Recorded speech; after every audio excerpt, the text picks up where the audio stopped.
Hello, everybody. It has been a minute. It's been a little while since we have gotten together like this, but we are back. The Seahawks are back. The Seahawks, after getting past their bye week, are about ready to start playing football again.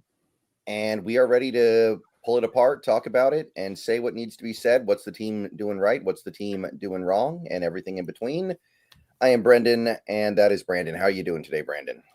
I'm doing pretty good overall. It's nice to have a little bit of a break away and catch our breath and assess and just kind of look at things from a big picture standpoint.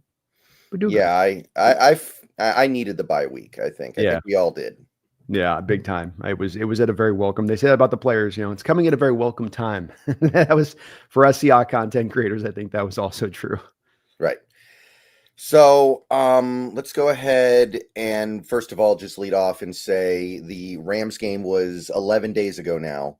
So I don't think we need to really dissect anything that happened in that game because it's all been dissected many, many times. So we're not going to spend too much time on that. Obviously, it was a loss. A loss where there were some encouraging things that happened, I'd say, but still you see the issues with this team for sure. Yeah, it's still some of the same stuff, but like you say, there was some moderate points of improvement. You got to see a little bit of some more flavor from McDonald's defenses, which maybe indicates we're starting to get past some of the basics of okay, we're handling the basics now and get some of the more the advanced kind of concepts. And so that stuff was good. And there was still some good stuff offensively, obviously with JSN. So some good things to take away, but like I say, the things that have sort of been at our heels throughout the course of this year and have plagued us a little bit still continue to be those same items. Right. So instead of talking about last week's game, let's talk a little bit about this bye week where a few interesting things have happened. Hmm. I guess the most interesting thing, the biggest headline grabber of the last week or so has been Tyrell Dodson. Tyrell Dodson, a free agent signing from this offseason from the Buffalo Bills, where he, according to Pro Football Focus, was playing at an all-pro level. I guess the carriage turned into a pumpkin because he was released a few days ago. He was released, picked up by the Dolphins. The Seahawks do save about $1 million on that transaction, so that's good, I guess. But yeah, did not see that one coming at all. I that one took me off guard. What do you make of it? Definitely caught me a bit off guard as well.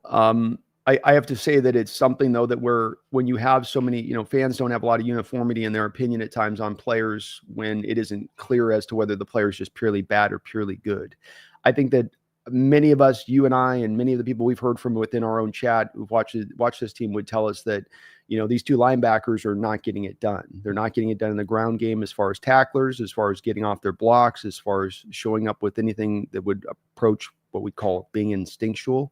And that was something we've seen throughout many of these games. And so when Baker left, it wasn't surprising that happened. This was a little bit more so because I thought they'd give more of a run to him at the will linebacker role, which is probably more of the natural fit for what Dodson does best. But the last two games in that role, he just hasn't played particularly well. And I think it came down to a little bit of that undefinable thing that's not about tracking a stat, but more about that player not necessarily with the full buy-in aspect of things. I just go back to Baker and Dodson and how they attack blocks and how they get after it on plays. And it's just a general feeling you get from them where you're not getting that kind of tenacity of spirit that you need to in this system from the linebackers. Yeah, one thing that McDonald said after the release of Dodson in his press conference was this system asks a lot of the linebackers, which implies that those guys were not delivering on that a lot. And that is consistent with recent history, right? We know that the Ravens had one of the most star-studded inside linebacker groups in the entire league when McDonald was there. They made a big trade to make sure he had that choice, elite primo amount of talent at the linebacker position. So I guess it does kind of make sense that it would be a little bit harder to find the right guy.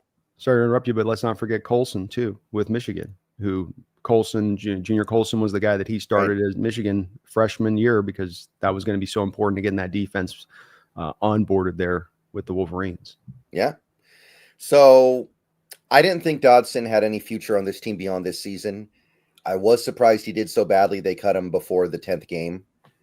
But at the same time, if he's not part of the future and he's not really helping you right now, I don't have a problem with it. I don't think there's anything wrong with it. No, especially if you're trying to send some mess. I mean, I've mentioned and we mentioned about potentially the trade deadline doing some things to send some messaging. I think the Baker and Dodson release helped to serve this as well. Of that, if there is a bit of a point in that locker room where you're not getting everybody in alignment on that buy-in, then this is a way to snap them in. It's certainly an approach that Carroll and Schneider used 13, 14 years ago in the same kind of manner. Right, right. So more to play time for Tyrese Knight for sure, which I'm not against. I thought he played fairly well for a rookie so far. Now, I do think that especially this week, you're going to see Tyrese Knight have some issues because I do think that going back to his college tape, he's a guy who will fall for eye candy and misdirection, and the Niners are probably going to be throwing a decent amount of that out there. But overall, I think there's something there that could develop. Yeah, I think that this at least gives you the certainty of that, right? So you go through the rest of this year, and if you're looking at these two inside linebacker positions, we'll see with Ernest Jones, but this is also going to give you some, I think, confirmation of, okay, we have fully seen enough from this kid to be able to ride with him into the future at the will, versus, okay, his coverage liabilities, instinct stuff, maybe is just not going to be up to enough snuff here for us to feel like we can ride with this in that long term. And this gives you more than that sample size you've had to work off of him if you had just been rolling with Dodson going into the offseason, which it's more of a question mark at that point, probably. Right, right. And I feel like linebacker is a position where it's really hard to find guys. It's not often you get that blue chip linebacker in the draft anymore. This draft, to my eye, doesn't really have that guy. Most drafts don't, I feel like. You don't have like a new Brian Urlacher every year. You don't have a new Luke Kuechly every year. You got to really dig deep and find that guy who surprises people. Even the two guys that got drafted high in the first round in recent years, Devin Lloyd, Jack Campbell there out of Iowa. Those guys are good players. Are they difference makers and for where they were drafted? No, and you and I do the scouting every year, and we've come to notice every year is an oddity that you have 3 or 4 real decent inside linebackers every draft. The Steelers take Peyton Wilson in the 3rd round, who literally doesn't have an ACL. You're doing that because of not because there's a bevy of linebacker talent to pick from at that point. You're going, hey, we want a really talented guy, and this is ACL or not, the only one we can kind of grab here in this draft. So we might as well take him. Mm-hmm. Right. So that was probably the biggest thing that happened this last week. Most interesting thing. Again, I'm surprised, and I will say this. I totally got it wrong with Dodson. I thought there was a possibility Baker would be like this because of the injuries. I thought maybe his body was shot, and it really is. But I thought for sure that Dodson was going to at least be decent for us.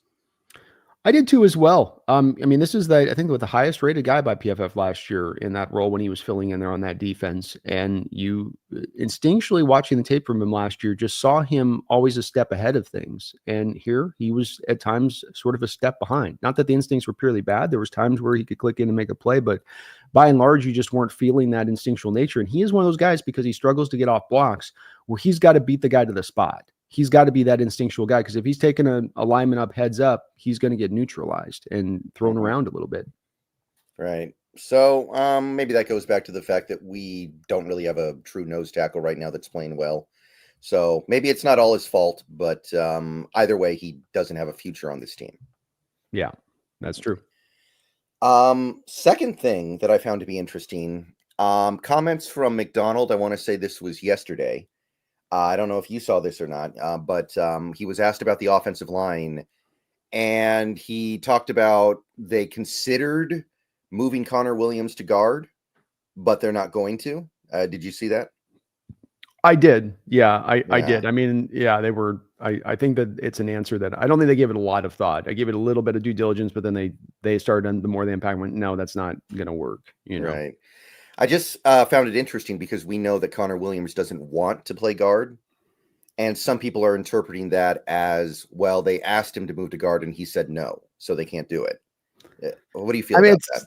That's possible, but that's reading a little bit extra deep. I think you don't have as much evidence to point to that necessarily being the case. I think it's more of, you have an offensive line in what looks like complete disrepair. Are you considering every viable option to get it out of that place? And if you're saying, no, we're just going to keep Connor there, we're not even thinking about it, versus, well, we've considered it.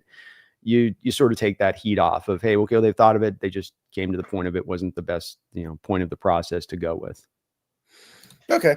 That's probably the more rational thing. I think that people like to try to find more conspiratorial takes in instances like this, but that's probably closer to the truth. I think that's probably fair.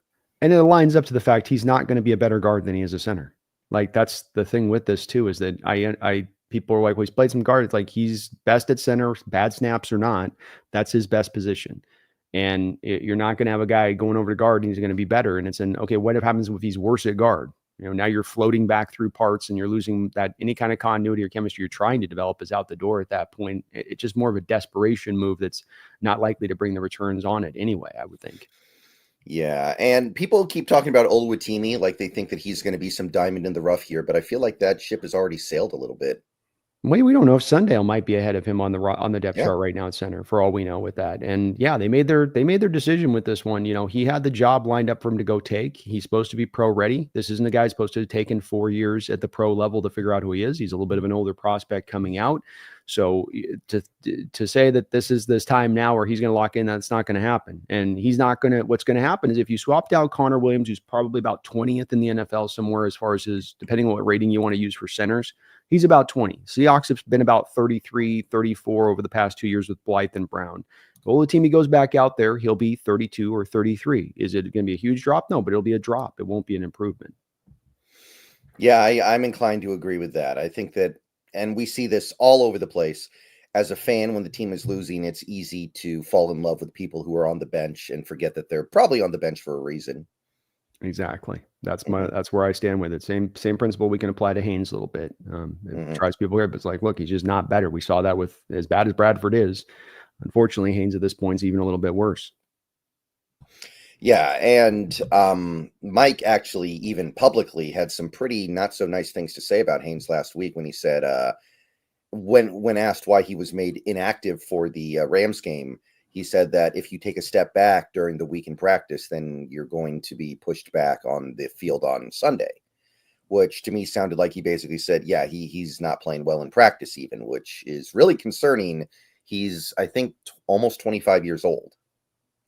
It's a good chance that this pick's going to be a miss for us. There's plenty of time for him to still potentially figure it out. But again, like Oluwatimi, you weren't drafting like Bradford, a raw prospect that was going to take time. You were drafting a guy that was supposed to be a pretty finished product in who you were bringing in here. Dan Viennes brought this up, and I think this is probably potentially a really good idea for Haynes going forward, and that is to buy into the process of maybe moving him to center. And that I just don't know that the strength's going to come along in the next couple of years from that guard position. He played a little bit of center at the Senior Bowl. I think that may be more of the path long term with him here, being the circumstances at play, that he's supposed to be ready to be pro ready, and he's not seemingly. You can't push Bradford, who's a basically league worst guard. That's a bad sign for a guy supposed to be in that stage where he was supposed to be at. And that does give me a little bit of, not throwing him out, but it does make me think about, hey, look, we have a center lockdown long-term, but the team's not going to be it. Connor Williams may or may not be re-signed. Maybe you need to kick him into center if he's not going to be a guy that can, function out there at guard for you. Yeah, he's got every opportunity to take a spot at center or left guard or right guard because all those spots are pretty open. They are. But if the Seahawks are going to make that transition, I think you got to make it early with him this offseason, where it's not one where you go, we'll have him play all three spots. It's where you go, okay, you're now a center, and you move him in, and that is his position. Mm-hmm. All right. So that would be basically the stuff going on with the offensive line. In the middle, we did get one positive update over the last couple days. For now, it's positive. Abe Lucas is finally back. And it sounds like he might play this Sunday. So that might be more interesting. What happens with Abe Lucas the rest of the season is almost as interesting as what happens with the whole team over the rest of the season, because that's going to inform so much about what we're looking at this offseason in terms of what we need. Yeah. You go from potentially looking at the specter of having to replace 4/5 of your offensive line, which, a lot of what's being bandied about this past week and a half, Brendan's been about rebuild. Is it rebuild? Are we going to rebuild? Is it retool? Is it rebuild? Reload, retool, rebuild? Well, I think if you're starting to get in the place where you start from the process of saying, okay, before we get to the rest of the other positions, we got, 4/5 of our offensive line. Maybe we're going to need a starting tight end. Maybe we're going to definitely need a nose tackler, maybe two, maybe a couple of inside linebackers at this point, depending on how the season plays out. Maybe a couple of outside corners. You start to feel like you have a lot more work to do, which makes you feel a little bit more aligned to the rebuild. Now, if I can go, hey, I got my 2 pillar tackles, and it's just 3/5 of the offensive line, and it's just one guy. But doesn't it feel, Brendan, like a big difference in having that the 2 sort of pillars on the edges of that line set then at that point, if Lucas is indeed at that 100% health, and that it seems like an easier road to cross with just the 3 on the inside if you have to do that.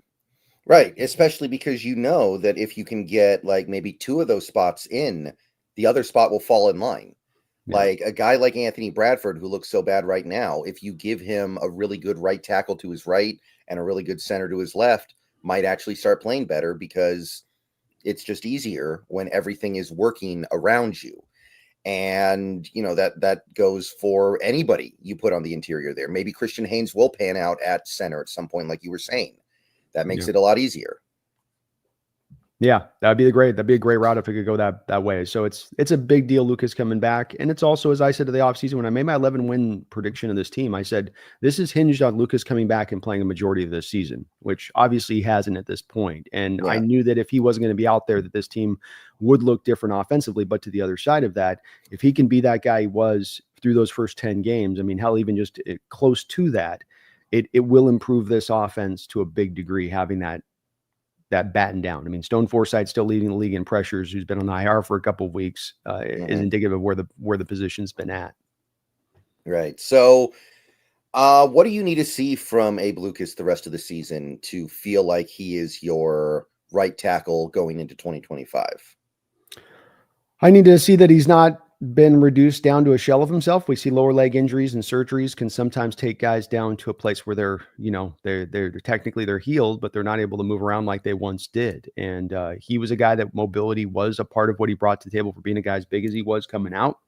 But I think that health is as much of anything what I want to see from Lucas, especially in regards to the knee. Even come out, and obviously if he's horrible, that's when. But if he came out and he played league average, having sat for half the year, and the knee holds up and he can keep the health of that part, I'm going to feel fine about rolling through him into next offseason. Just to get league average from that position, if that's only where his upside is into the future, would be huge versus where the position has been over the past couple of years, which is into more of that league worst state as it's been standing. So I would still be willing and okay with rolling with him on that final year of that rookie contract with the hope, okay, he's going to get even stronger this offseason. He's another year removed from that surgery. He's gotten some time to play, so he's not going to be completely rust belt out when he gets out on the field the next time. Yeah. I'm really rooting for him. This would make life a lot easier, I think. You be in the same place with it, or you'd say, because there's so much else to do on this offensive line. I'm looking for any excuse to believe I can reduce the workload a little bit, right? Yeah. Because no matter what, we have to address left guard, right? Like even if you think Tomlinson's playing pretty well, which I don't, but some people do, like Pro Football Focus has graded him well this year. Even if you believe that, he's old and he doesn't fit the scheme anyway. So you have to do something there. I think you have to do something at center. I know Connor Williams isn't that old, but I don't think you can even consider bringing him back at this point. Especially when you're talking about money, is that there's going to be some significant money he's going to want. He's not going to want another 1 year prove a deal, right? So he's going to want to be paid the significant money most likely. And I agree with you, unless he rounds into more of a top 10 kind of shape of things from even just a PFF standpoint, rather than like in your 22, 23-ish range, especially with the bad snaps. I can't get on board with that either. Yeah. So I'm in that place as well. I really want an excuse to believe that Abe Lucas is going to be good to go. And it could be a temporary thing. You could be like, okay, we're going to ride this for another 2 years. And then it's probably, you pushed it a little too far. But you can at least get those couple years out of it. 100%. And I'm, by the way, looking at the offseason more and more, I'm getting to the point of like, throw all the money at Tevin Jenkins. Right tackle convert from college to left guard, exactly the kind of guy we'd be looking for. Pure left guard, well great overall as a player. A little bit of a tiny injury stuff to a degree, but I'm telling you, man, that'd be as I emerge in offseason, that'd be almost as Bears, right? Yeah, okay. I remember him. Yeah, I remember he was like a first round pick, and then he slid to the second, and everyone was confused why. Yeah, and I think there was potentially at that point some medical worry there at point. I can't remember what it was exactly. He was also a tackle at college going to guard, so there was a bit of that. Is he going to be a tackle at the pro level, or are you going to have to move him to guard? Some teams thinking that he could be tackle, some teams thinking he could be a guard. I think he's a guard. Right. Also worth noting, George Fant now on injured reserve. So if it's not Abe Lucas, nobody is going to come and save us at this point. Fant's NFL career is probably over. Yeah, I would say that it's he's had enough of those injuries at this point. It's not happening. It's not happening. That's disappointing to hear because he was supposed to be a bit of an insurance policy this year. But also this more than anything, Brendan, it's a lesson I hope Schneider learns this offseason. And he keeps going down to this well of let me go to these vet offensive linemen on their last legs. And, he's got Lake in there, which might, with the grade, well, I was proven right. $3 million there. It's like, no, not really. And then George, you spend money on that and it's not really, you're getting any return from that. You're not getting the bargain basement you think from this on the returns. And it's ending up costing you depth, costing you performance on the field. You've got to go get quality. Stop going for the old guys on the last legs thing. That's not working for you. All right. And just real quick to touch on what you just said concerning Schneider.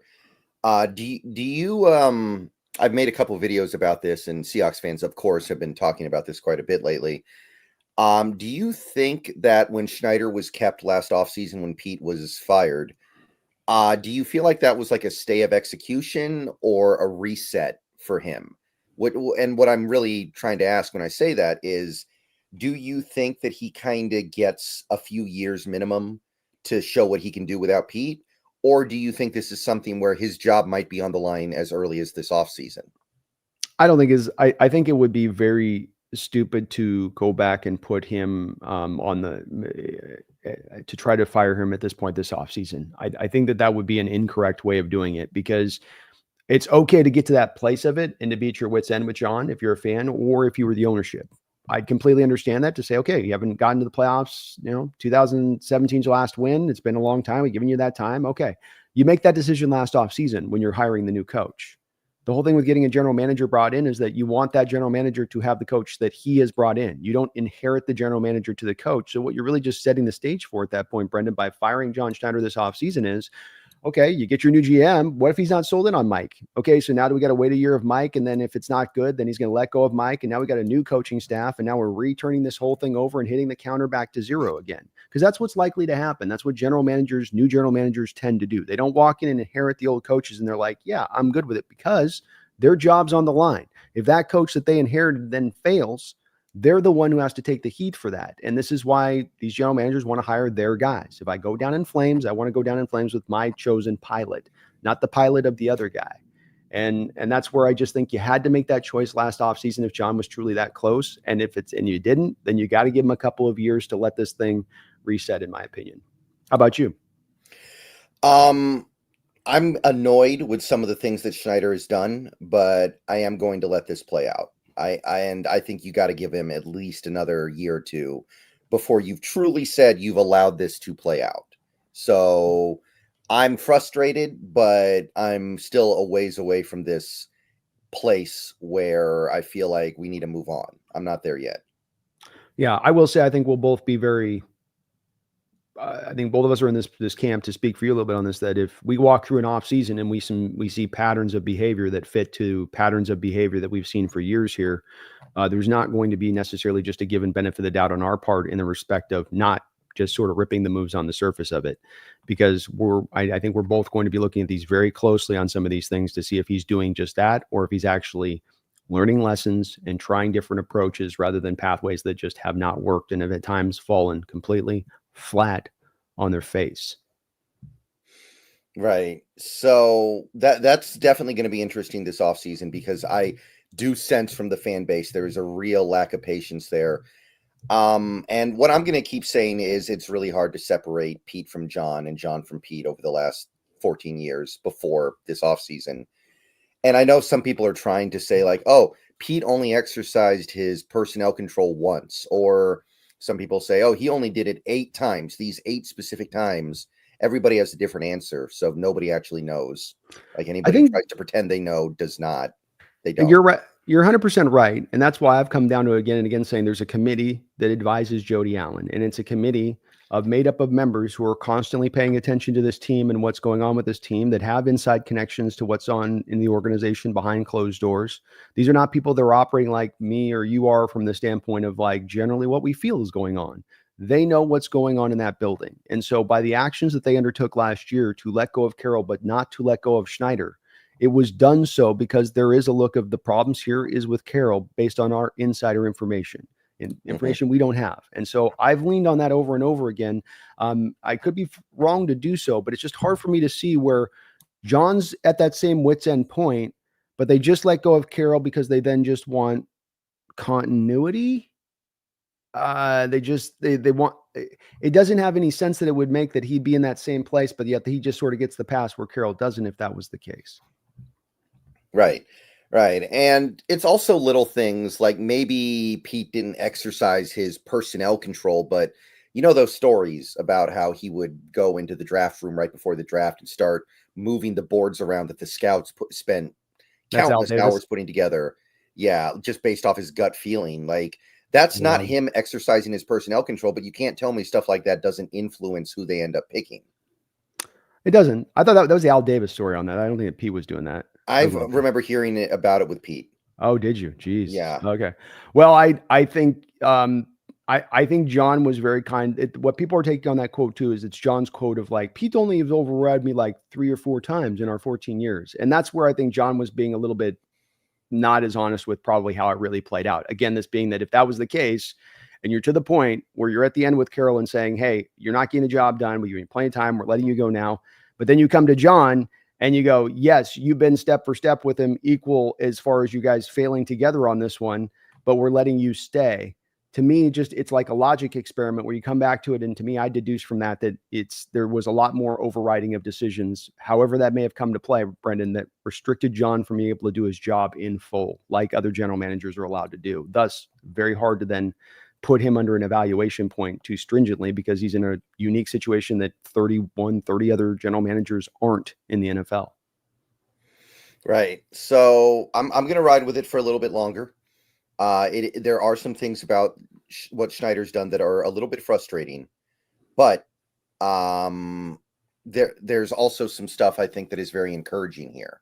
So I'm going to continue to ride with it for at least another year. I think that if you come back in a calendar year, maybe then I'll start moving, but I'm not there yet. Yeah, I think that's fair. Totally. All right. So that's most of the stuff that happened over the bye week. Anything else spring to mind for you? No, that was kind of about it. It's pretty quiet bye week overall. Yeah. So at this point, I think we can start turning it over to the upcoming game this weekend on Sunday. We got this super chat from Adis the Gamer. Thank you for the $1.99. Have a good feeling about this Sunday. Go Hawks. Wow, I mean, you can't go wrong with having a good feeling. Good feeling is great. I love it. And you got a team that, as me and Brendan have talked about with these teams that we've had to face at times over the last couple of years, you get a team that is in a bit of a desperate state, that back is up against the wall. I mean, you lose this game, you're starting out basically 0-3 within your own division and already walking into this game. If you have any hope of getting to the playoffs, you've got to do so by probably winning the division. And if you go 0-3 to start out your division action here against these foes, it's probably not a good chance of that happening. So if the desperation factor can come into this one and light a fire into these guys' butts, this would be that type of game. Right. And you want to get this fan base back on, because right now, and I'm sure you're seeing the same thing, fan base is kind of retreating into their wait until next year mentality. Yeah. Which makes sense. I don't think there's anything wrong with kind of feeling that way. No. But if you beat the Niners in San Francisco, they're going to come right back, because that's such a big flashpoint in this season. You just haven't given the Hawk fans as much to feel good about, to be encouraged in this team of this year. Like you say, it's more of gotten into that, I think, long-term look. And as you say, I don't think I can blame them for looking at that, because that's an accurate way of looking at what you're seeing on the field, which is you got disjointed, you have undisciplined play, you have inconsistency across the board, you have non-functioning parts of the football team going through whole courses of the game. It's a hard game to watch at times this year, at times, embarrassing defeats. And you can't ask fans to just stand by there and have to be forced to watch that, when you got to give them some little light at the end of the tunnel here.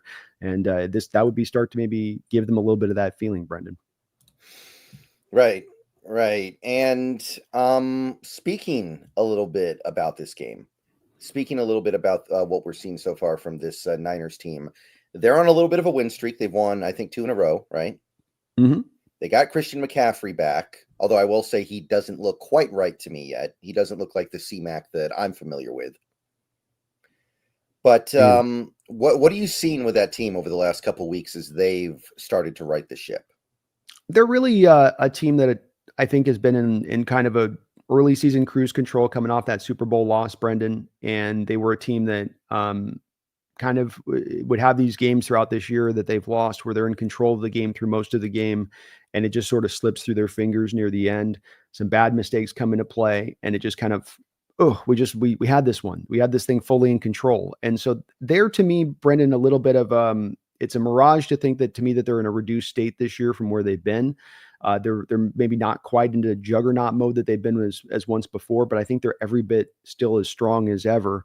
And they've gotten excellent returns from their rookie class. They're doing a fantastic job of getting those guys out and playing. And Ricardo Green got a pick against us last time.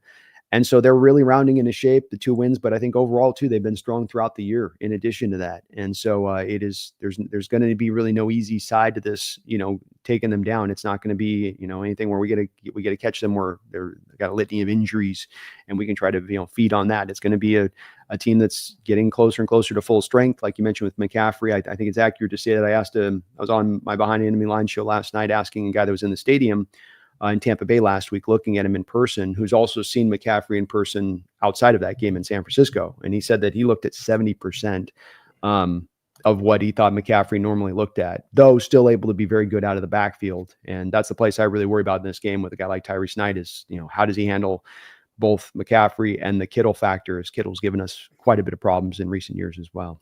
Yeah, Shanahan knows how to go after Reek Woolen in games like this, so I'm sure he will know to go after Tyrese Knight in a game like this, exactly the way you're talking about. Yeah, I'm definitely a big time concerned about it with both those 2 players. So, it's we're not getting prime McCaffrey, but Brock Purdy has been elevating his game this year. They've asked him to do more. He's getting more and more comfortable. He is starting to raise his game with the more that he gets to play in this sport. And that's evident. He's making great decisions. He's hard to get down in the pocket because he's got that escapability factor. And so it's still a very impressive team to watch on tape when you go through it. Their defense is suffocating as ever. We saw it a couple weeks ago. They don't give you anything. They don't tend to give up big plays. They make you earn everything you're going to get. You think you should be able to get some runs against that wide 9 defense, but you just can't do it. They just end up shutting everything down, and it's going to be tough. Yeah. Yeah, they are seemingly rounding into shape a little bit here. I will say, I think they're still thin up front. Like they don't this matters more with other teams. Obviously, the Seahawks have shown they can't really run the ball on anybody. But I do look at that Niners front and I go, you should be able to run the ball against this team. And by the way, I think Kevin Givens hasn't practiced yet this week, so that's worth keeping an eye on. And I know Kevin Givens is not some superstar, but they can't afford to lose anything in the middle right now. No, Hargrave's gone out for the year. Their big free agent signing from a couple of years ago. And then Malik Collins, who was kind of their big defensive tackle free agent signing from this year, who was there to kind of take over for the Javon Kinlaw thing, he himself has been kind of disappointing for them on that angle. So you're right about they're not necessarily at their strongest there as they've been in recent years past on that front 4. Right. So I'd like to say that's going to make a difference this weekend. It probably won't. Let's just be real here. Yeah. They were last game. They were on our running game every time. We've had a lot of teams, Brendan, that have been able to almost cheat on our running game because they know when it's coming versus when it's not. Is it the 12? Is it the 12 personnel versus when we run 11 personnel? We don't run it. Is it? I don't know the reasoning, but watching that Niner game and going back and watching the all 22. I mean, when you're watching like Demondre Lenore start outside corner on an inside run and he's flying to an A gap run, Brendan. And he's getting to the running back. He's getting there to make the tackle, and he's so brazenly coming downhill at that point because he's not concerned about anything passed on the backside. He's just running right. That's a crazy play to watch for a cornerback to make. It's a great play, but it's also how can he be that confident to know that that's not a pass play that he gets to just break down all the way into an A gap run from the outside on that play? And that they knew when we were going to run, they knew where we're going to run all throughout that whole game. And it's one thing when you can't get pushed. It's another thing when the defense knows what's coming. Yeah, I would assume that Bobo or Pharaoh Brown were on the field for that play. That was probably the tell. Unfortunately, right now with this team, it feels like it is that simple. It does. Yeah. Unfortunately. Yeah. Although it is worth noting, probably no Noah Fant this week, which means at least that tell's gone. AJ Barner is going to play most of the game, which normally I wouldn't say is a good thing. And I don't know if it's a good thing, but in that area, it is kind of a good thing that it gives away, that it doesn't have that very obvious giveaway there. Yeah, I like it too, because I want to see the continued development of AJ Barner. He's another guy too to, a Fant's not going to be part of the long term here, and this is a guy that maybe can become that, one guy for you as far as how he develops. So let me see what else here. We got some donations. Jacob Hawes, thank you for the $5. I had to create a whole new channel because I guess YouTube decided to ban the other one. It's me, Hand Grenade, by the way. Well, that's an unfortunate account to lose. Oh, that sucks, man. And it banned your. Oh, hope ours didn't get accidentally banned on the. That's weird. Crazy, man. Yeah, that shouldn't be happening. That's not right. That's not right, Hand Grenade. I have to. You just had to ban the other one. YouTube, weird. Why would they do that? Huh? Yeah. I every now and then they purge inactive accounts. I wonder if sometimes an active account accidentally gets stuck in there and it gets purged with the inactive ones. I guess it could have been that. Yeah, it's just the weird with the thing is I know with him, Hand Grenade's been like members and stuff. You'd think with those they'd be like a little bit, that's money, active money they'd have come in that helps them, where they're like, so weird. Strange, Hand Grenade. Let's see here, but thank you for the $5, and I hope you find a way to get that account back. I don't even know if it's possible at this point, but if it is, I hope you do. Yeah, hopefully they let you at least. They have somewhat of a good customer service, but I know if that's for the content creators, I know if they're for the users, they're probably pretty non-responsive. Yeah, on that side. Show you my hawk. Thank you for the $4.99. Abe Lucas, B Murphy, Roy Robertson, EJ, Reek, and Kobe Bryant. So many players balling this go around against the 49ers. I'm feeling good.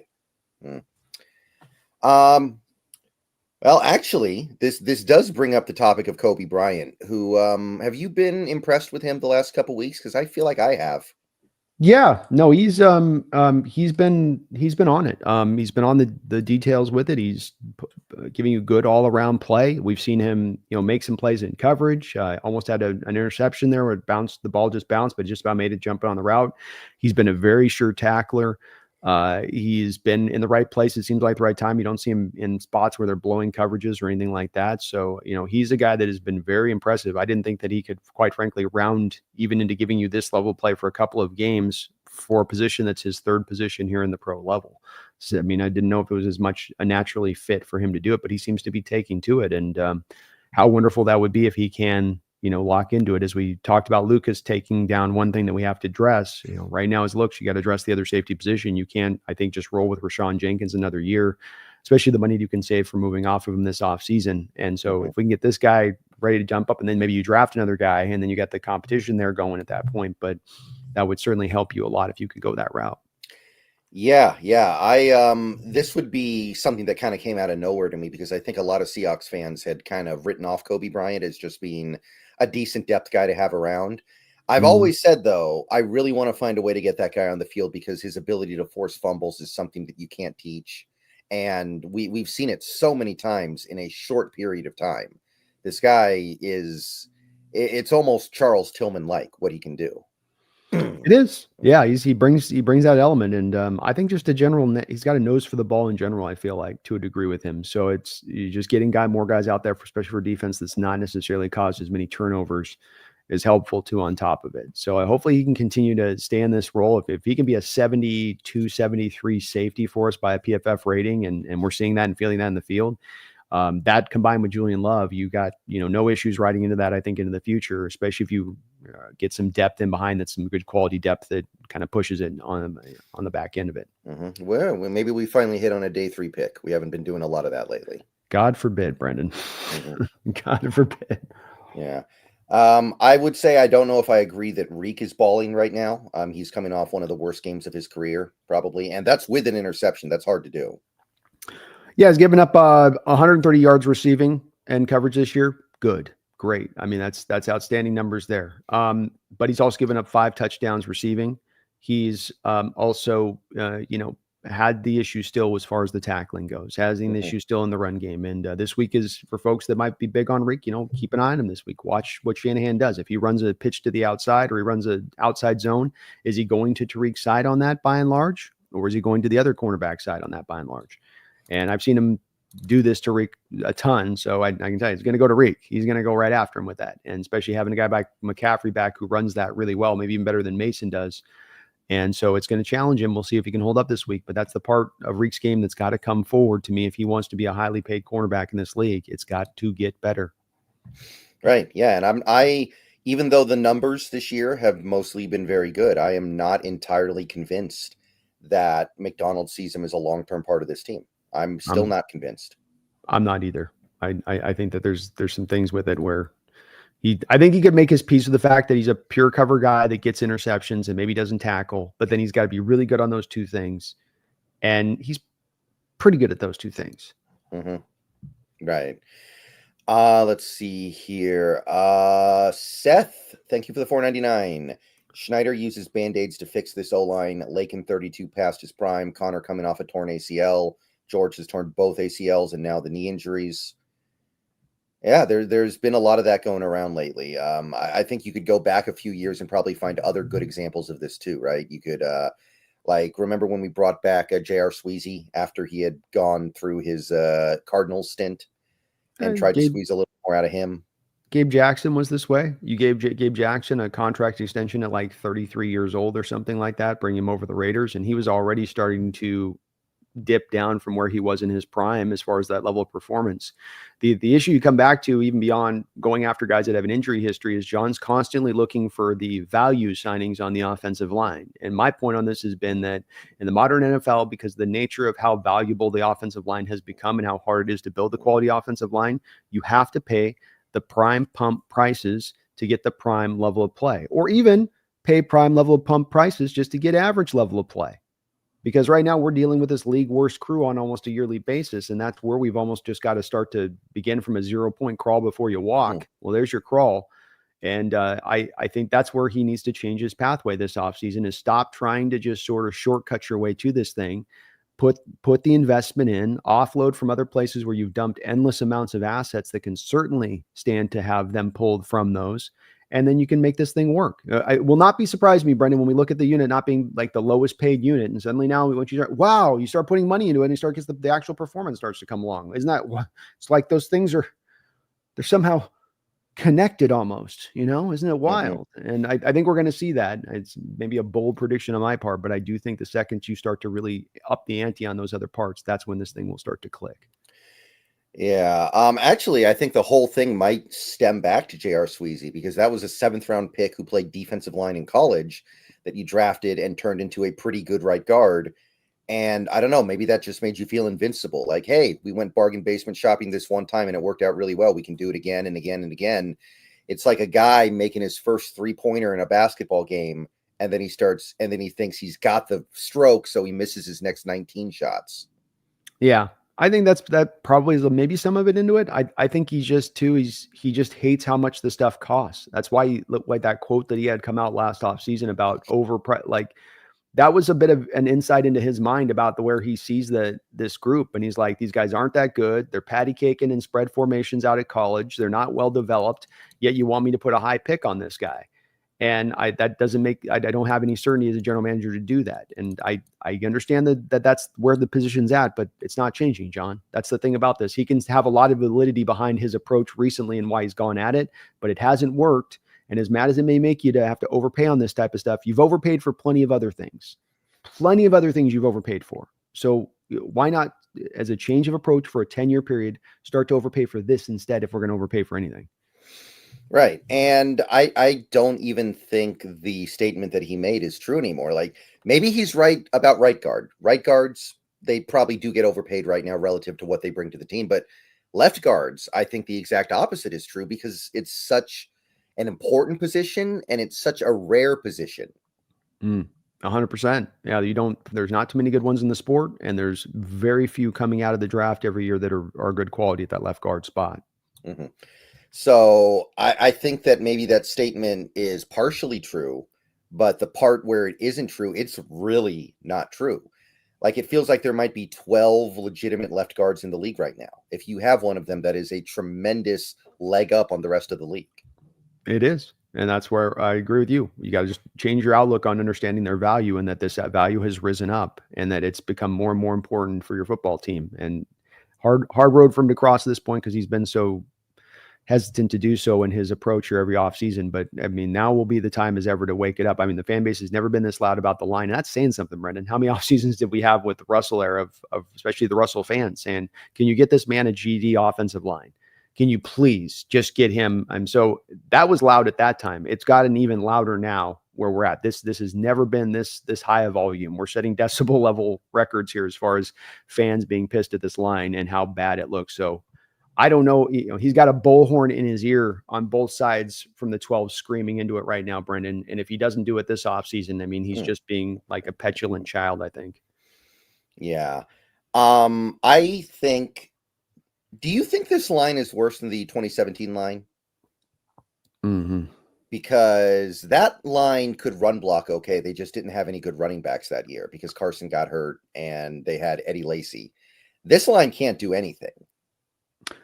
Yeah, because the thing with that line that they had that made them look worse at times, and they were a bad line, and it wasn't this made them, they were bad. It wasn't this made them bad. But you did have Russell with the bit of the penchant at holding on to the ball longer. And the offset you get this year that I keep coming to that throws me off on this is that Grubb has worked really well to get the ball out of Geno's hands as fast as any quarterback here in the last 10 years. Yet despite getting that ball out almost every time right after the snap, you still have these insane pressure rates. You still have a running game that has no holes in penetration, and running back getting the handoff, and he's getting instant collisions after he takes the handoff, almost like the defender could take the handoff themselves another half second.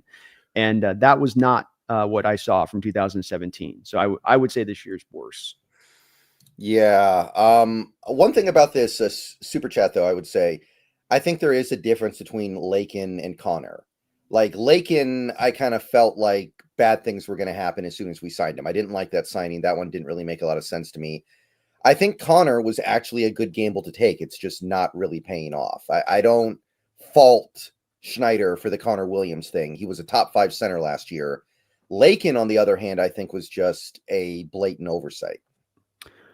Well, we're going to 100% agreeing on Lakin. I, for the most part, agree with you on Connor. I think the one thing that I come back to, though, with Connor is that part of the offensive line problem here is there's not been a vision or plan in place. And the centers that you have here are not viable behind Connor. You went to this not because you had the plan of, well, Connor will be our guy. We know this. It was like, well, once you kind of figured out that your 5th round Olatimi pick wasn't going to work, then you went and pivoted to this. And it's reactionary then. It's not you using a vision. And part of this offensive line just sort of being thrown together, as you mentioned with Lakin. Here's a guy that's not mobile, but we're running a spread-based scheme. Yeah, but it'll be a good value-based signing. Yeah, but that doesn't fit with what you're trying to build as the rest offensive line. You have a guy coming off a torn ACL. Is he really going to be at 100% this year? Is he going to be close to what his 100% self of was last year? Probably not considering how deep and late that injury was sustained the prior year. So it's all just this kind of John always just, okay, I got to put a little bit more on top. A couple more chips on top versus just put a big stack of chips to this and go that direction and get it dealt with in the offseason rather than last minute, 5 minutes before the start of the season. And that'll build a better offensive line, because that whole approach with Connor too just throws out the door of creating any continuity or chemistry. You're bringing that guy in now on day one, and we're going to all try to develop this on the fly during games that actually count. That's hard to do. That's really hard to do. So that's my issue with it on that one, is just, I think that you're more reactionary on this. I don't mind the Connor as far as value signing, but you got to put the line together in the offseason, put together fully, and then have them work together and get to the season where they're all on that same page come day 1 of training camp, not week 11 of the season. Mm-hmm. Right. But I will say I am surprised that Connor looks as mediocre as he does. I thought we were getting better than that. I will admit that.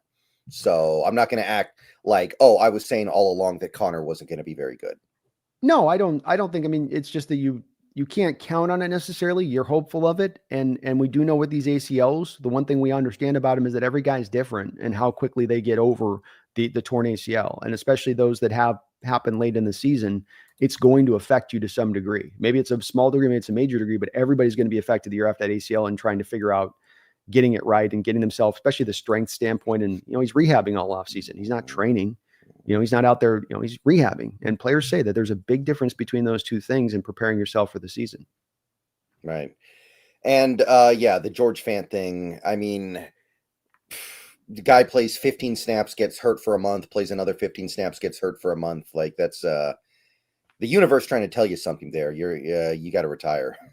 Well, and again, just a signing on the surface where we're thinking, okay, we're gonna get Lucas back. Like, he'll be first 4 games pup, and then we get him back at the start of the year. At that point, okay, the George Fant signing, you get a little bit. He can get 4 games out of those knees. He can get 4. But when you understood as a franchise that no, our plan for Abraham Lucas this season is going to be he's going to be out for half the season, and we're going to bring him back after the bye. So then you're going to roll with George for half a season and thought that was going to hold up over there. That to me is, again, trying to take it up to that bare minimum level where, to me, if you told either of us, hey, we're going to get 9 games of George Fant out there at right tackle instead of, why don't we go for something a little, let's go for a little bit of a, go get me Morgan Moses, right? Go get me something with a little more legitimacy. And that's an older guy too, but hey, that's a guy that doesn't have the injury history, who plays a lot, who at least can go out there and then I've got more of a functionality there when I don't have Lucas. Because what we've done is we've gone from Lucas to non-functionality now behind him. And partly because you chose a guy in George who had multiple ACLs and you could see into his 30s and probably doesn't have a lot of rubber left on that tire. And so you could see a little bit of this coming. So just, again, that approach of being, I'm going to take this positional group to a bare minimum state. And we've seen him do this with the pass rush at times in years back in the late teens, Brendan, with, when they would let go of a Clowney, and then they go, okay, we'll go get Darrell Taylor and we'll get Benson Mayotte and Bruce Irvin, and we've replaced him. And that's what they would do at times. So they've done it here. It's time for a change in way on this. Mm-hmm. Right. Thank you once again, Seth. Let's see. Jacob, thank you for the $5. Don't know if Ahmad did it on accident or they looking at what I said and then get it back. Yeah, it's hard to know exactly. I mean, it's kind of weird they don't tell you. You would think YouTube would send you an email that's like, you got banned because of this. And I'm checking. I was checking, Jacob. I was looking under mine for, like, if something's been banned for you with Holy Hand Grenade under my deal. It's not banned because we can look at our users that are banned under our channel. And I was checking on my side there, and I've gotten your Holy Hand Grenade's not under my username right now or under any of my banned guys there. So you're definitely not on that side of it. Yeah, my ban list is way too long for me to scroll through right now, but I'm pretty sure you're not on it either. Yeah. No, you should be good to go. So it's nothing on our end for sure on that. Let's see here. MJ Seahawk, thank you for the $10. My sister is a Cowboys fan. She scared me by saying that the Cowboys will tank, get Sanders as coach and quarterback, and Dak will be on the Seahawks. Please talk me down from the ledge. Oh, it's an easy one. Yeah. Dak got $231 million guaranteed from the Cowboys, basically 98% of the value of the contract. There's no moving that contract. It cannot be done. It is impossible. You would have an easier time getting Jerry Jones to sell the Cowboys for $10 million. That's exactly right. So it's new contract signed like this, MJ Seahawk. There is 0% chance with the bonus money that would have to, remember, all that bonus money now accelerates that he's just signed immediately, and the Cowboys would have to eat that immediately. And they're not going to do that. Cowboys are kind of a low key, kind of cheap organization. So they're not definitely going to do it in the name of that. On top of, is John going to want to take on a Dak contract for a guy that now just had his second season-ending surgery in about the last 4 or 5 years? Is getting a little bit, not old, but it's starting to get older. Does he want to go that route versus going, if he's going to pivot off Geno, I'm going to go just a little younger than Geno versus I'm going to go for the rookie guy or the young guy on that other side of it. I still think Cowboys are going for a big push to Bill Belichick. I mean, it's possible with Sanders. People have said that I don't know if he's done enough really at Colorado to earn a pro job at the NFL level, but I mean, Jerry's crazy. So. They might make the playoff, actually. They've been putting together some wins lately. They actually have a shot at the playoff here if they win out. The Cowboys? No, the Buffaloes. Oh yeah. Okay, my bad. Yeah. I guess they have been a little bit better. So maybe it'd be it's such a carnival ride bringing him in if you were to head Yeah. coach. It feels like a carnival ride at college. It feels like it'd be untenable at the Yeah. pro level. Yeah. You can't just get one ring of the circus. You have to get all three. Yeah, it is. And then, I mean, you got a son too, who has, I mean, he's a good player. There's no doubting his talent, but I wouldn't want to touch any part of it myself. It just seems like Yeah. a lot of drama for not as much return. Right. Not worth the squeeze, as they say. The juice is not worth the squeeze because the squeeze is hard. The juice Yeah. is pretty good, man, but no. You better strap in. Yeah. If you're gonna take on that, you better strap in all the way down. So there is a 100% chance Dak will be the quarterback for the Cowboys for the next few years. It would take him getting in severe legal trouble that voids that contract, and in that case, he's not playing for anybody. Yeah, exactly. So it's now Shadir's going somewhere else. I don't know where. Maybe the Raiders. Yeah, I that think makes that's the one sense. that stand. They're gonna probably have a very high pick. So, and maybe Dion would be down for that. I'd be like, okay, Vegas. Yeah, Yeah, that'd be a Vegas, pretty easy baby. one to sell. And honestly, not that I would want him anyway, but I like Dak. I think Dak's a really good quarterback. So if you were to tell me that Dak Prescott was going to be the Seahawks quarterback, I wouldn't even be that unhappy about it. Now at 60 million a year, I might go. I don't know if I'm on board with that, but Dak's good. I don't know why people act like he's terrible. I don't get it. Dak's a good quarterback, but I think as well, I would be very far off being willing to pay him what he's making right now. I'm not giving him 50. I mean 40.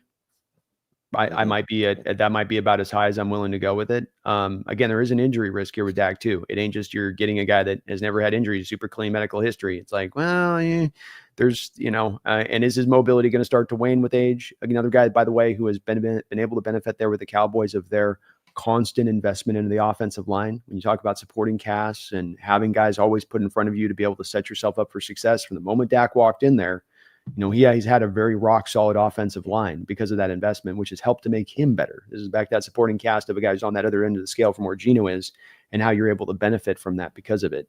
Mm-hmm. Well, the offensive line's not good this year, though. They lost 3 starters and did a terrible job replacing them. So to me, Dak is in a very similar position to what Geno Smith is going through right now. He does have probably a little bit of a better receiver because of CeeDee Lamb, but I don't think that Cowboys offensive line is good at all. And Brandon Cooks has been out all year. He has no running back at all. He has the worst running backs in the league. Like, to me, the offensive line, obviously it's not as bad as ours. That is still not a very good offensive line this year. So but you would say this has been an outlier year for his 7-8 year career, with Tyron Smith and Frederick and Zach 100%. Martin and Tyler Smith. 100%. And even to your point on it, yeah, you are right that the offensive line may not be performing as well this year, but they still, this last draft, what they do, Tyler Guyton in the first round, Cooper Beebe in the second round. And part of why you're not getting the returns of Cooper Beebe is because you put him at center rather than where he should be, which is guard. So it's Tyler Biotish, it's really he maybe be dealing with this year, but that's also, again, to my point, what happens when he gets the 1 year now, Brendan, where he doesn't get the pass protection. Where's Dak at right now? What happens that 1 year? He's out for the season, and it's back to that thing of when you put a line together that's in this way, the inevitability is inevitable, and that quarterback's going to get broken and beaten. Part of what makes it so, to me, awesome with Geno, that he's able to stay upright this year despite that. Yeah, and for whatever it's worth, Tyler Guyton's been a disaster so far this year. I think he will be good, but it's been rough. That was one of those.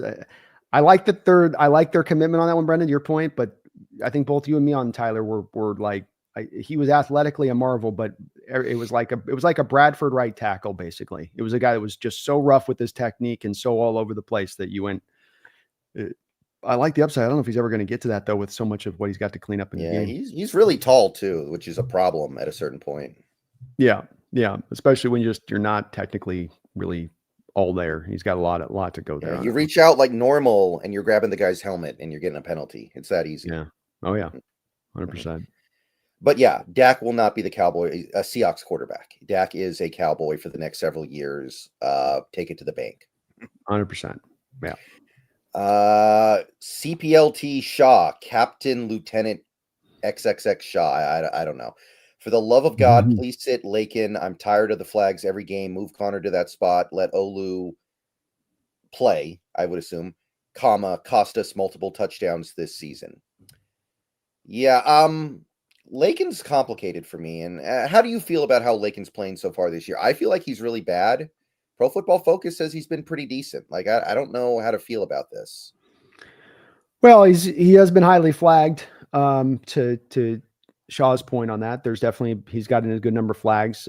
He's been able to bring his rating up from where it was in a terrible state early on this year to now a okay state. There's still stuff he can't do from a mobility standpoint that stands up. I mean, last week, you're running stunts and stuff and you're testing him laterally.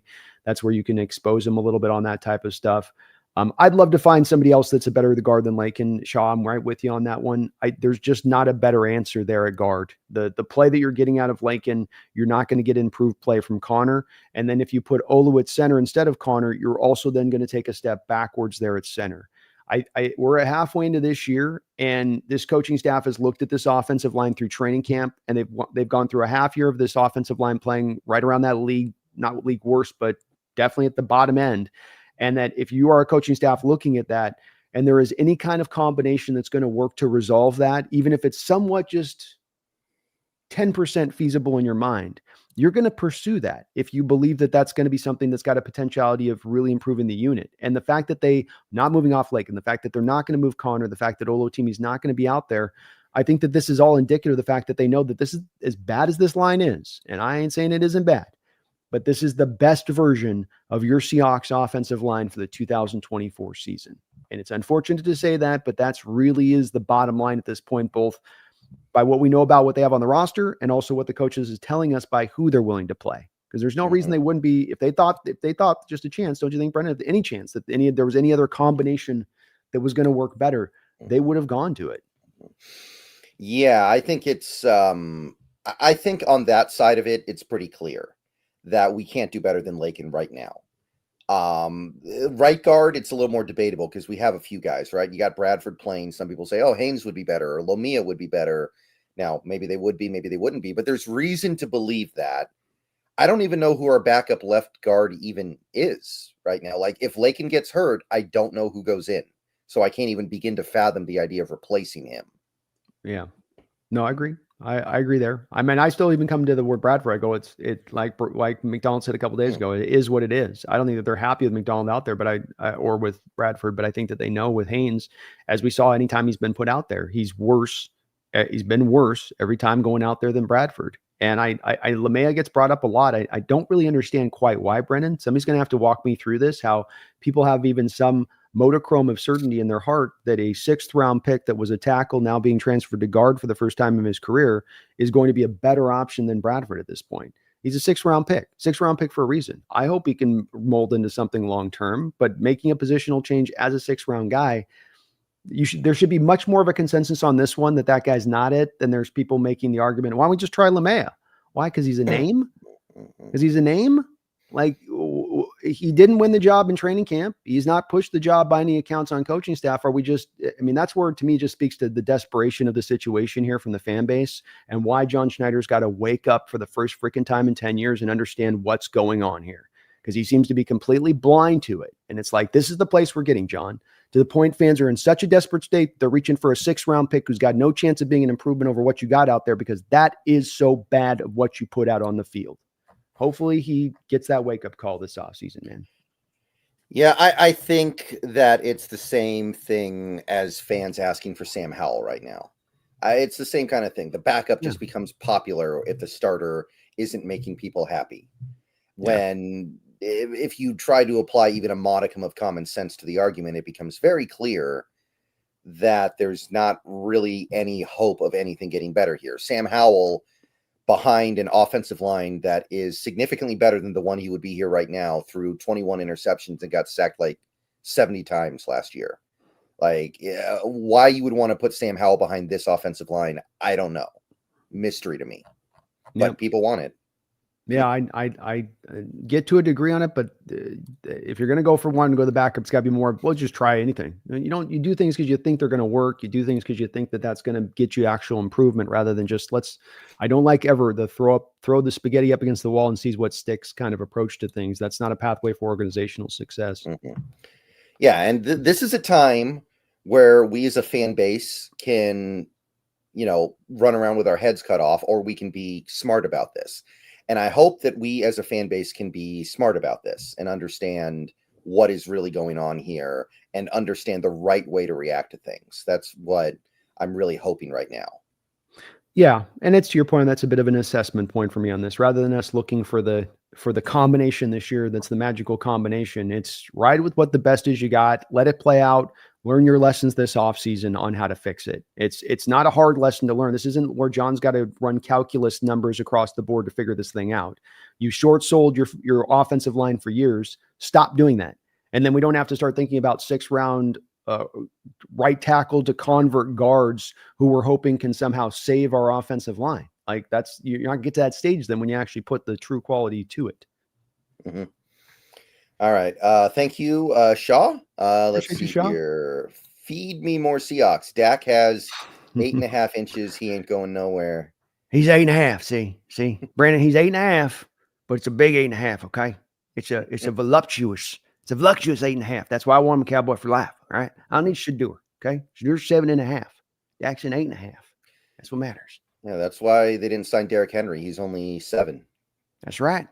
He's a big boy, but he's a small boy at the same time, if you know what I'm saying. Both big and small.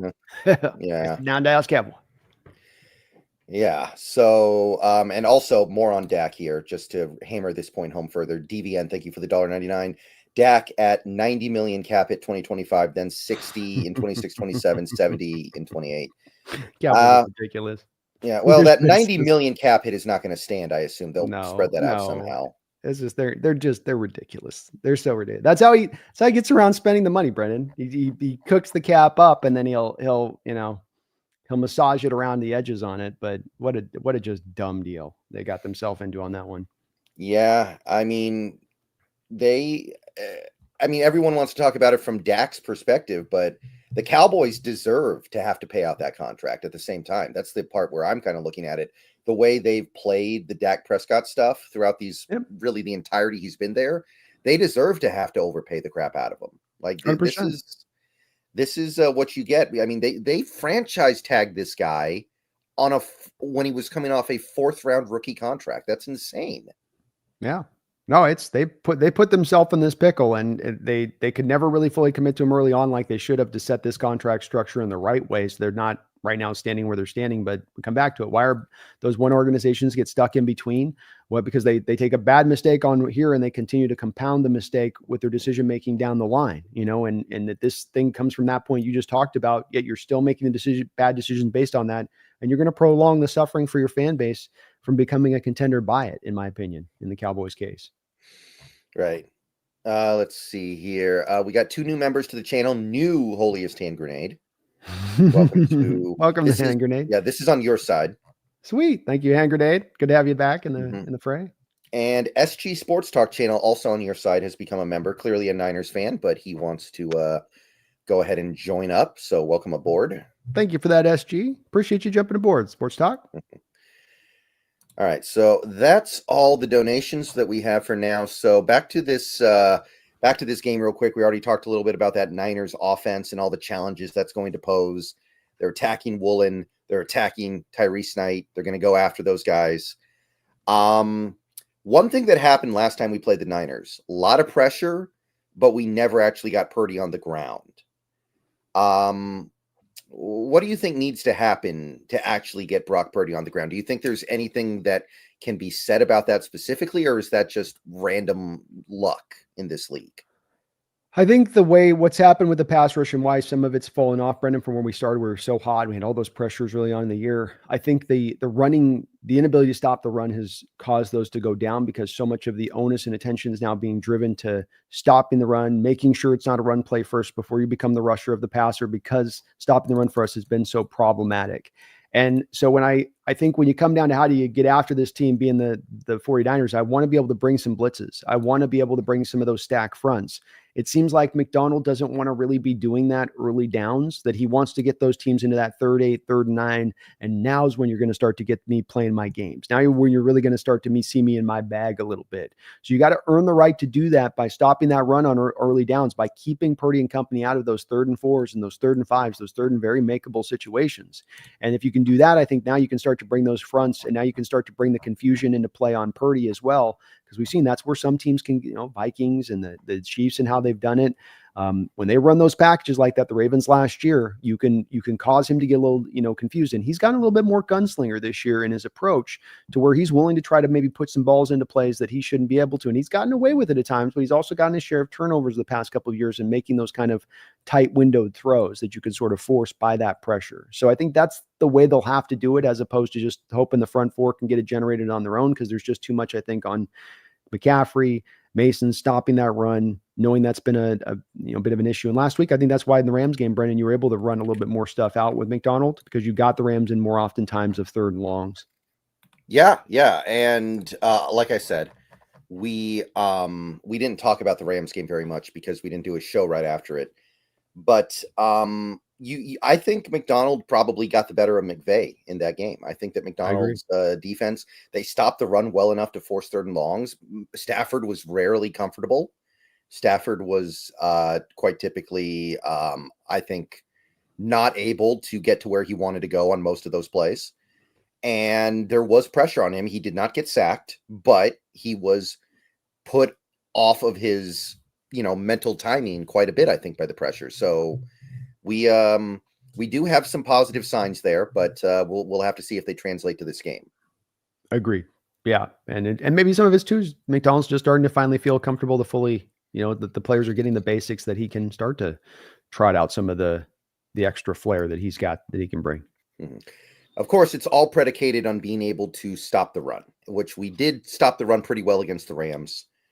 Do you think we did anything different in that game, or did they just happen to stop the run for that particular game? I didn't see anything schematically that was changed. Ernest Jones and his effect in there, I think, has been very helpful for what he brought on, to the table with that. But no, I think that you just had guys maintaining gap integrity better than they have throughout this year. Guys, I think, locking more into trusting your job, not doing too much. I think sometimes guys, especially in like those sort of wide zone runs that go wide, where you have a tendency then where you can kind of overrun the play or over pursue the play. And then you're clearing yourself out of your gap. And now you got the cutback lane for the running back that gets opened up, not by the offensive line opening up the hole, but just by your defender trying to do too much, get too far up the field. Rather stay in your gap integrity, keep the line there next to your guy, trust your guy's going to do his job. I think there was a little bit, maybe more of that, which McDonald had spoken to coming into this a bit of, trusting the guy's side, and players were talked about that as well. You saw that on the field, but I didn't see them doing anything like running way more 3-4s or, something like that or anything there. It was very much just guys getting the job done. Right. I still don't think we saw a ton of like simulated pressures or stacked boxes. There was a little bit more, but it was more about just the fundamentals were working for one particular game. Agreed. Yeah. It wasn't that he whipped everything out in wide variance, but just you did change some looks up. You kept things different as much. Like for Stafford, when you knew he was dropping back to pass, especially, you didn't just give him the same look over. You kept, with those quarterbacks that have been around the block, that's what you got to do, is everything's just kind of every new play is you're something different. You don't let them get locked in on tendencies or on a repetition or of a rhythm of your defense and how you're calling it. He's just, every time he's kind of seeing something different and knew that he's having to sort of process. And I like that they went that approach with it. It wasn't even stacked boxes, sometimes just, okay, you're ending up in a 4-man front, but you're dropping these guys back and really trying to play some of those games with Stafford's head a little bit, which I liked. Mm-hmm. Right. Okay. So that's most of the stuff we can say about the defense. They got their work cut out for them this week. I know they're coming off a pretty good game. I know they're coming off the bye week, which should be an advantage. But that's a monumental task to take on this Niners offense right now. It is. They've got they're down by Brandon Ayuk, who was playing before Brendan, but Juwan Jennings has really emerged for them as a wide receiver this year. They've got Ricky Pearsall back. They're finding him fitting into a role really nicely. So they've got their offense kind of in full form right now at this point. Mm-hmm. So let's go over to our offense, the Seahawks offense. That hey, we're getting our number one receiver back. It looks like DK Metcalf looks like he will be ready to go. So I think we all learned very much is your cat okay? He's like chewing on something back there. No, she's cleaning herself. Oh, okay. I don't have cats. I don't know how they typically act, so anything looks weird to me. She hears talk. She's got to start cleaning herself Hmm. very voraciously. So she's Right. nervous about the game, man. She's Yeah. nervous about the game already. She's already game mind, you know. She's got the eye Right. black under. You can't see it. I got the eye black under her eyes right now. I like it. So this Seahawks offense against this Niners defense, we talked about the Niners about a month ago already, and I don't think anything's changed too much. The Niners, what you see is what you get. They're not going to try to trick you. They're just going to play straight up in that wide 9, straight up in that 4-3. Bosa's going to rush the passer, and they're going to beat you, even though you know what's coming, kind of. And it hasn't worked as well as it usually does this year so far, I would say, but it is working somewhat. Yeah, they're underwhelmed, I think, with the current DC that they brought in. And this is the problem at times being as good as they've been for years, Brendan, is that the Rams have, I think, suffered a bit from this too, though they've been able to get a good defensive coordinator, and this year it's working for them. But you go through so many coordinators that get hired for head coaches, and sometimes you can't always find the vibrant candidate. They fired Wilkes last year, which I thought was questionable and sort of made the scapegoat for the Super Bowl loss. And I don't think that they made an upgrade there with the guy they brought in. You talked about the key with them, though. What you see is what you get. They are not one of your coverage changers pre to post snap. So what Geno sees coming out and what he reads is what it will be. But they play very fast. They play rally to the ball. They're very instinctive.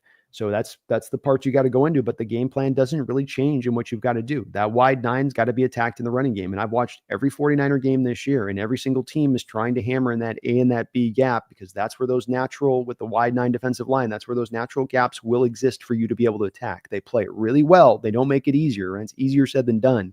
But that's where the general vulnerability will lie within them to go after. And so big part of this game, as it always is, but as much as ever, can finding actual consistency with Kenneth Walker in the ground game. They've beaten us 6 straight times. And I think if we went through all 6 of these losses, we've not been able to find a consistent ground game within it. That's really the part you go to, is you become one-dimensional really quickly in these games, and then it becomes all on Geno trying to throw against a Niner defense that now can pin the ears back and get after him in the pass rush. Maintaining balance here is so key, but being able to really get after it in the run game in those gaps could be really the difference in this game as being a win or a loss, in my opinion, because it's been so absent in these recent contests and these recent losses that we faced them. Yeah, and I don't have a lot of faith that they're going to be able to do it, because game after game after game these last several weeks, I think we both said, hey, this team we're playing, they're not that good at stopping the run. They're weak up the middle. They don't have a lot of beef in the middle. You should be able to run on them, and we don't run on them. We can't even start running on them for the most part. So my faith in any of that coming to fruition is kind of low. Yeah, mine is as well. I just, it's hard to see it happening when it's not just been this year. It's been against this Niner team recently, and you don't know how it's going to happen with it. So it probably will end up going back onto Geno's arm and what he can get done, and if he can throw for 330 yards and make it happen on that side of it, which he's been put in that position. It's hard to do that against this Niner defense. It's hard to win that way against them. So it's going to be an uphill climb, offensively speaking, in this game. There is some places you can go after. They've got some youth out on that defense that maybe you can get after, but the youth's playing well. Ricardo Green's playing good for them outside corner-wise. Malik Mustafa's as a hitter out there at safety for them. He's really, come along. And they had the one other guy I'm spacing on, one other defender I'm completely spacing on, but they can roll. They're playing well. Yeah, I would say so. I think there are some things you're going to be able to do on them in theory, but you're going to need to actually be able to run the ball a little bit to unlock it. And that's just the part that holds me up a little bit here. It's nice to at least know we're going to have a legitimate deep threat in Metcalf out there, somebody who can stretch the field. I appreciated very much what JSN did last week, but he just doesn't provide that same fear factor.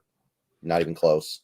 No, and especially potentially moving DK into that slot role, motion role in this game, because it's been Ward on the outside with him, and them they've been bracketing him in times and coverage in many games past. And if you get him into the slot, as we've seen DK have success this year from that spot, I'd like to see how you can maybe attack this Niner team from that slot with DK at times, if that can be a place they lean. Force those outside corners inside on DK, like we saw them do within that Detroit game where they brought in Carlton Davis on the inside, and you were able to get him to do essentially a skinny post there off, or kind of just a fade there on out of the slot and was successful there in that game. So try that again here in this one. I'd like to see how they would counter if the Niners would try to do DeMondre Lamore inside at that point, or if they would, kick in a Ricardo inside or whatnot. Yeah, I would definitely go for that. Let's see here. We got a couple of super chats here. Feed me more. Thank you for the $2. All the buzz is Nick Bosa most likely won't play. He's dealing with he's dealing with a hip injury, which are always touchy.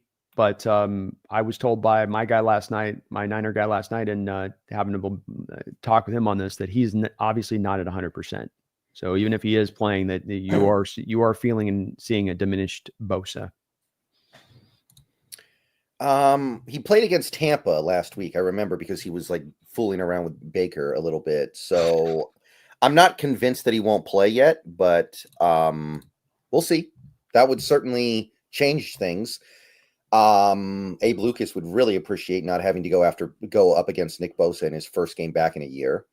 Or get an 85% Bosa at least if you got to, right? Right. At least I get him in that spot. And look, the rest of that defensive line, no Hargrave, Leonard Floyd, which I thought was a really good signing for them out of the Buffalo Bills. He's been, I think, kind of lukewarm for them in that stage. And so where else is their pass rush? Drake Jackson's not come forward. Third round pick out of USC from a couple of years ago. They're not as dangerous or treacherous when it comes to their front four pass rushes they've been in years past, where they could really challenge you all the way across the board, especially that time when they had Eric Armstead, DeForest Buckner, Bosa. You're like, man, all these guys I got to double team. Mm-hmm. Yeah, it's not what it used to be at all. It's not what it used to be at all. The fear is that against this particular offensive line, they will look like that. Yes. And there's not much you're going to be able to do about it. But Kittle not practicing yet either. Is he supposed to play? Do we know yet? I don't know, but I'd estimate that he'll play. He's always, because of how hard he plays, he's always dinged up to a degree, but he ends up making it happen. A guy, by the way, who I think that if he has the year that he's having, interesting to see where you stand on this, but I think that if he finishes off having the year he's having, which is very close to having a career year this year, performance-wise, I think he's going to start to be in that conversation. We got to start talking about this guy in sort of Hall of Fame terms, in my opinion. I think that's probably right. I think so. Comparing him to other tight ends, like honestly, obviously Kelsey has entered a different stratosphere because of the 3 Super Bowls. Yeah. Kittle might be a better player than him though, because of what he can do as a blocker. That's the part where, to me, I think you've got to do that advanced math on Kittle that people don't like to do. And Kelsey's been more healthier. Kittle's definitely been a little more banged up. And when it comes to receiving yardage, Kelsey's going to outpace him by a gargantuan amount. And there's these tight ends that are in this rarefied era, I think, of Shannon Sharp, Kelsey, Gronkowski, Tony Gonzalez. These guys are separators, but they're Winslow, yeah. And they are truly the best tight ends ever, but there's other tight ends below them that deserve to be necessarily in the Hall of Fame that aren't necessarily up at that stratosphere, of insane amount of yardage. And he's right there behind guys like a Jackie Smith and a couple other guys that played in a different era, but he's going to go past them as far as yardage. He's looking, Jimmy Graham's in his sights here too, here soon within another year or so. And again, the blocking part you talk about, I think you make the argument with him. He's one of the best blocking tight ends we've had of the modern era here, in addition to what he brings as a pass catcher. And he's been a difference maker for him as a pass catcher this year. With his run after the catch, with some of his ability to elongate that catch radius, he has really been good for them. He's been very impressive. I thought it was about to come to an end with Kittle, actually. I thought that he was at the end of the line because he takes such a beating every single game he plays. I was like, this is going to be an 8-year career. And so far, maybe not. Guy's tough as nails, man. I thought the same thing a little bit. I don't know how long this will last, because he just throw that body around. I mean, it's reckless abandon all the way. And you love how you respect the hell out of how he plays, because how hard he is playing on every snap and giving everything he's got. That's what you want from all your players, and part of why they're so great. Mm-hmm. Let's see. PGZ206, thank you for the $5. Salute, Brendan. I haven't been to the round table the last couple weeks. I feel bad leaving you hanging. Well, the round table could not have been that much fun the last couple weeks. It's okay missing these ones, PGZ, because it's been a little bit of me trying to mainly be silent, let the other guys talk because their teams have been playing better and feeling better about themselves. So it's been all right. But I was able to bring the Rams guy around on Geno, which I was feeling pretty good about because he was so anti Geno, and finally got him on watching the last couple of weeks where he said, "Oh man, I kind of seeing what you're saying now about the guy." I'm like, yeah, I'm telling you. Yeah. Wish you could do that with our own fan base, though. That might be. I wish you could get our own fans on the same wagon. It's a longer bridge to cross there, Brendan. That is for sure. Slow but steady, I guess, on that one when it comes to the local fan base. But no worries, PGZ. I appreciate the donation, and maybe we'll get back to Dub and get you back in there. And this next week got something good to talk about and turn over instead of the 5 losses in 6 games. Yeah, I think it was Griff who said something akin to this on X a few days ago. Back in 2017, the Seahawks had one of the worst offenses in the league, and Russell Wilson made them a little better than average. He dragged them to status where they were a little above average. Most Seahawks fans thought he should have won MVP for that. Mm-hmm. This year, Geno Smith is doing the exact same thing. He's taking an offense that should be one of the worst in the league, taking them to slightly above average. Where's that energy? It doesn't really make sense. Like, where's the energy? He's doing the exact same thing Russell Wilson did in 2017. Yeah. And to be consistent with it, you and I in 2017, when we talked about it, would have been giving Russell those props at the time for doing that, and would have been saying he should have. I remember being on record saying he should have been MVP for that year because it was one where he truly was carrying that team for what was going on with it. And I agree. It's one of those discussion points, that's as hot as any in Seahawks fandom, and it's not cooling down anytime soon. But it's one you and I have a very we didn't land here overnight. It's been watching the last couple of years and just taking into account with as unbiased eyes as we can, and we've arrived here. I mean, it in all measure, Brendan, from our standpoint in doing this, it would have been a much easier approach for us just to say, get Geno out. Let's go get our new shiny toy. We can get a lot of consensus behind that and make all of our, but it's because he's played so well that we've had to stay pivoted on it. I didn't start here. I've ended up here because this is what the data is telling me by where it's going. And that's really just the bottom line for me on it. I came into it with no dog in the Geno fight, thinking that I want this guy to be my long-term guy to replace Russ. Never was that the way I was looking at it. I did look at it as a stopgap, but he has surpassed that. Yeah, very easily, especially when you look at the quarterbacks that the Seahawks could get this offseason. I don't think there's even much of a discussion to have unless you really do just want to win 2 games next year, which I'm sorry, no team is going to want to do that. Like maybe you as a fan want to, but the team is not going to sign up for that, and no team should. That's a bad mentality to have. I think too that the latest conversation point I've been trying to sell on people that are the anti-Geno folks, and I did this the last night. The Niner guy, definitely anti-Geno, and saying this: Geno is averaging through the first 2 years of the last extension he just signed, because everybody goes 15 to 20%. I know we've talked a little bit about this before, but they go, Geno's not worth 15% of the salary cap. You go, okay, how about this? 3-year extension. First 2 years of the deal averages 6.5% of the salary cap. On the first 2 years, by the third year, you can get out from under the deal, right? With a little bit of dead money, but you get out from under the deal after the third year, free and clear. Mm-hmm. Is that a bad deal by any? I mean, that puts him right about that 17th highest paid quarterback next couple of years, right? Not taking up the significant portion of the cap. Is that bad of a road for those folks that are anti not wanting to go Geno? Really, would that be still, even at that point, to them still? No. It's a no matter what, no matter the price, no matter the cost, just not the guy. I mean, is it really to that even? Because to me, he's going into that at that rate at 6.5% on the cap for the first 2 years of a deal like that. I think that's pretty reasonable. Yeah, I think that's outstanding. Honestly, I think that would be pretty phenomenal, especially when you look at a lot of the teams that are paying top of the market money to a quarterback. They're not that happy with where they're sitting right now. Right. You've done the thing where you found the middle road contract, you found the blue collar contract, and you're getting actual value for the deal you signed from him from that at that point. Not to mention the upside there if you can actually get this line finally locked in and not a complete crap show every week. Mm-hmm. Oh, wait a minute. Sorry, I didn't mean to pull that down. Okay, yeah, that's the roundtable comment. Thank you, PGZ, once again. Appreciate you, PGZ. Thank you, man. Yeah. I mean, what's the name of the Rams guy? Jesse. Yeah. Yeah, Jesse. Yeah, maybe he would have been a little bit more, his heels would have been a little cooled off after that Dolphins game on Monday night, maybe. I didn't watch the last roundtable yet, so. Oh, that was Rams. Rams lost the Dolphins. Jesse's Niners. Okay, then the Rams guy is Jake. Okay.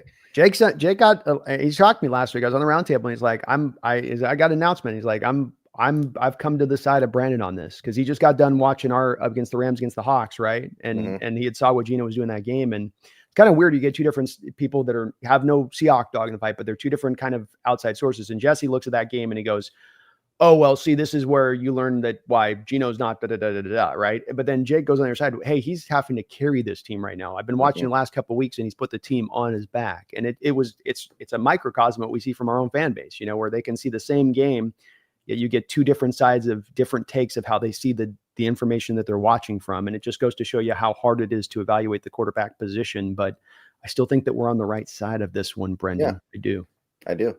Has he cooled off a little bit on the Rams after they lost to the Dolphins Monday night? Yes.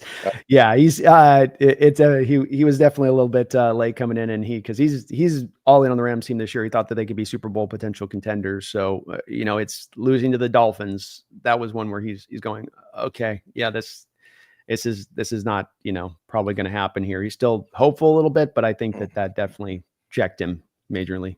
Yeah. Although it did make our defensive performance the previous week look a little bit worse if the Dolphins can do the same thing. So I don't know. It is true. And it's weird with the Rams because their offensive line's getting healthier, right? They're getting all the dogs back, but they're getting regression from the offensive line once they got the main dogs back out there. And so that's the part I think throwing them a little bit off of like, wait, this unit should be now kind of dominating with these guys. Instead of it looked like a sieve, Stafford was under a tremendous amount of pressure. They couldn't create any holes in the running game like they couldn't against us, really. And it doesn't make sense because that was their whole pathway to approach this offseason as a centerpiece point, right? Brendan we're going to run the ball. We're going to be a power running team with all of that 1,000 pounds of flesh that we're building up on the interior of the offensive line. And it's just not playing out that way. Yeah. Do you think McVay might leave after this year? It's another one where I thought the guy, if he was going to go, would have gone prior. But Stafford likely retiring. $33 million on next year's books are still going to be owed to Donald. And if Stafford retires, you're going to be sitting on somewhere in the same neighborhood of that amount of dead money. So cumulatively, you're at 65 to 70 million of dead money for him. And you don't have your quarterback in place. You've got a young defense that you're building, which is nice. You theoretically have a pretty good offensive line, but you don't have any quarterback in place you feel good about, nor the pathway to go get the quarterback. And I go to that if for a guy that I know has already flirted with the booth and he can make millions and millions of dollars as a broadcaster, you do wonder a little bit about that. As a guy that was already kind of a foot out the door a couple of years ago, and all accounts are that he's going to remain and he's reinvested back into it. But it is a little bit of a nagging wonder I would ask as well, because he's got a lot. No matter the good young talent you do have on the team, there's a lot. Cooper Kupp's probably getting older and he's on his way. You're going to have to get some more receiving core. Your tight end position, that needs to be refixed through. Inside linebackers, secondary. There's a lot there that needs to be kind of turned around a little bit there from the Rams. And that dead money just doesn't make it easy. Yeah, I think it's on the table that he would just squeal on out of there before he has to deal with the repercussions of the last couple of years. I could too. And Stafford definitely looks like he's maybe getting into that place of kind of close to maybe we're not as bad as Rodgers, but maybe into that okay father time's kind of catching up maybe a little bit here. Yeah, and with the injuries that Stafford's already had, if he doesn't retire, I think that would be a little irresponsible maybe. You do go at one point, bro, you want to walk. You hear about Breeze not being able to throw a ball with his kids because his arms is jacked up. You go, you've all the back injuries you've had, all the, you've done it, man. You've gone 20 years in the sport. You've earned all the money. You've got a Super Bowl title. You've got you're going to be a Hall of Famer. The money's in the bank, at this point. And I don't think you're looking at that Rams team a year from now and going that they're a Super Bowl contender next year with where they stand right now. It seems like there's more to be done to get yourself into that state, unless they completely do the damn the torpedoes and everything about today and F them picks. And, they do some crazy, super hyper aggressive kind of moves. Yeah. Yeah. I don't even know what move that would be though. I don't like, I mean, it'd be like trading a first rounder for a number one wide receiver. It would be, going out there making big signings in free agency for the defense, especially into the secondary and at the inside linebacker position. which they've not been willing to pay inside linebackers up to this point. Why would they do that now? But that's what I would take it, is that they would just try to max the cap out and just, I don't think it'd be the right path for them to take, but they've been aggressive before. And, maybe if they're the threat of McVay's like, I'm going to retire if you don't do this. Well, then does that push the GM to go, well, we want to keep McVay here, so let's do that. He's like, I told you to draft Byron Murphy last year. I told you to. Like, you will listen to me now. Yeah, they don't seem that unhappy about who they got, though, I will say. No, they're great. They've awesome. revamped that defensive line pretty effectively in a short period of time. They really have. I wasn't big on Braden Fisk, but I can't deny they're using him perfectly. Kobe Bryant was a monster last week against Miami. I mean, he was the best defensive player, I think, on the field in that game. Kobe Turner, sorry. Okay. Yeah, Kobe Turner. And then Jared Verse has been maybe the best edge in football, or one of the best edges in football here, depending on how you want to measure it. So, yeah, they're pretty legit. Feed me more. Thank you for the $2. Jesse's only argument is D-making. That's it. I'm not sure what was trying to be conveyed here. Give me a second here. Jesse's only argument is D-making. Yeah, I'm not sure. Jesse only argument. He's talking about Jesse from Last Second Sports, my Niner guys who he's speaking about. So I'm just wondering what he said. Argument is D-making. That's it. Yeah, I got nothing. Sorry, Feed Me. It's not coming to me either, man. D-making, that's it. I'm not sure. Yeah, thank you for the dono. Feed me more, though. Sorry, thank you, man. We're not quite picking up what you're putting down there, but thank you. Appreciate you, though, brother. All right. Me, I'll tell you. Yeah. Let's see. What is there anything else that need to be said about this game? We just talked about the Niners a month and a half ago, and not enough has changed, I feel like. No, nothing's really changed. This is an important game, Brendan, to where you've got to me, come out this win if you want to try to make anything salvage in the season. I mean, if you don't, it's not a big deal. This could be just a turnover year. I understand that, but being that this is the case, that so much does hinge a bit on this game and coming away with the win, bring out the trick plays. Bring out some of the wildness if you have to. Try to go down swinging a little bit rather than some of the same strategies you've applied. Runs 6 of those tunnel screens, use what's working, bring out Laviska. If there's any game to try to start to bring in some new strategies against the Schneider team like that and some new flourishes in there, do so. It's against a tough D like this, a trick play against a hyper aggressive defense that rallies the ball as well as they do. Trick plays and getting them misdirected and whatnot as well in your play calling. I mean, that's where I would really lean offensive if I could with Grubb, but this is also something, Brendan, we've been calling upon all year that we've not really yet seen being brought out in full. We'll see it in little, here's a little bit here on this drive, here's a little bit here on that drive, but not cumulatively throughout the course of the game, really feeling that approach from Grubb, maybe partly because of the inadequacies of the offensive line. Right. And I mean, I do agree with what you're saying in terms of like, you're coming off a bye week. This is a game to save the season. You better at least come out and show something. You better at least show me that you're fired up and that you're ready to compete for this one. If you don't, then I think that reflects poorly on a lot of people, including some people that I think we still have a good amount of faith in. Like, I still believe that Mike McDonald will ultimately be the right guy, but it would be a terrible indictment on him if the team doesn't even compete in a game like this.